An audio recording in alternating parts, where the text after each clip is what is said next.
A mastering limiter is what you'll use to establish the maximum output level and maximum loudness of your project. And it's the plugin that gave way to the loudness wars. And fortunately, those days are really approaching their end. But to help me establish really where I want the maximum output level of my project, I'm going to do a couple of things. I'm going to use the loudness meter down here, and I'm going to turn it on, but I'm going to use the reset button quite a bit. And then I'm going to listen to the loudest portion of my project, which in this particular project is right around the very ending. So I'm going to put my left and right locators around the last chorus by selecting that arranger event that I made and then typing P. Then I'll move the right locator off to the end a little bit more, and then I'll start the playback from this position each time, but then I'll use the maximizer plugin right before the supervision plugin so that the maximizer effect actually shows up in the supervision plugin if I want to monitor that as well. And so when I go into the dynamics category right here, I'm going to look for maximizer, and let me just describe some of the controls. There are two different maximizing algorithms. There's classic and there's modern. Essentially with classic, you don't have the controls for recovery and release. With the modern algorithm on, then you have the ability to change the recovery time after the compressor engages as well as the release time. And then there's an optimized control right here to turn up or down.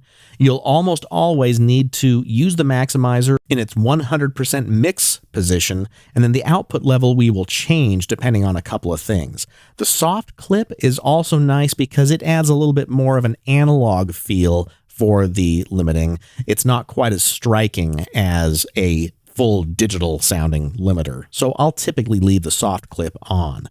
Now what I'm going to do is start the playback of the project, and I'm going to look at that integrated loudness readout over on the loudness meter, and I'm going to want to get into that -14 to a -11 range. So I'll start playback. You'll see right now I'm way over because the maximizer is adding too much loudness.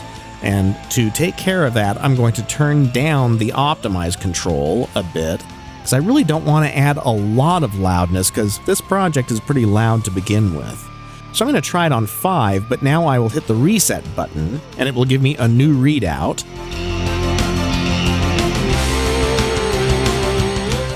That's pretty darn close.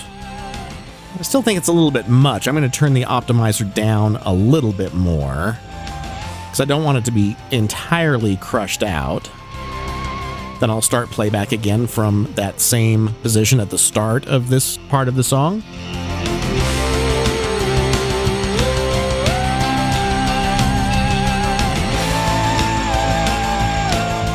That's feeling about right.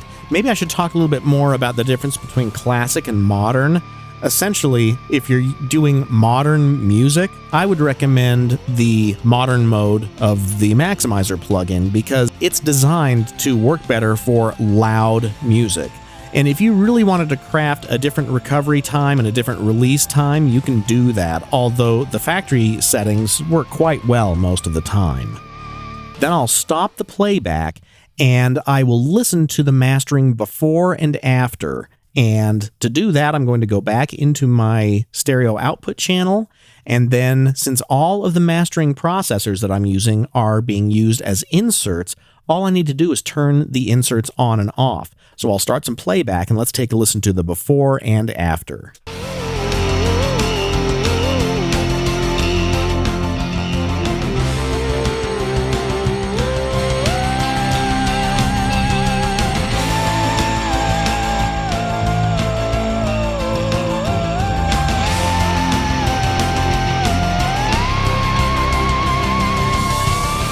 Now, using my ears right now, I'm thinking maybe I compressed it a little bit too much. I'm hearing that multiband compressor work a little too hard, so I would want to go in and change that.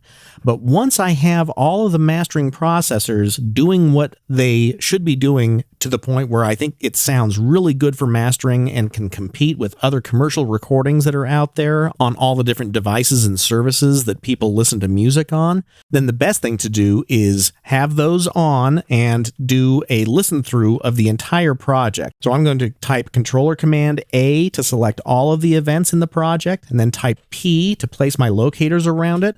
I'm going to wind back to the position of the left locator. Then I'm going to reset my loudness meter, and now I'll listen through the entire project, which I'm not going to do with you right now, but that's the right way to use the loudness meter, and that will give you a better idea if you're hitting the proper integrated loudness of -14 to -11 LUFS, so that your loudness is within that standardized range, but not too loud so that it sounds overcooked.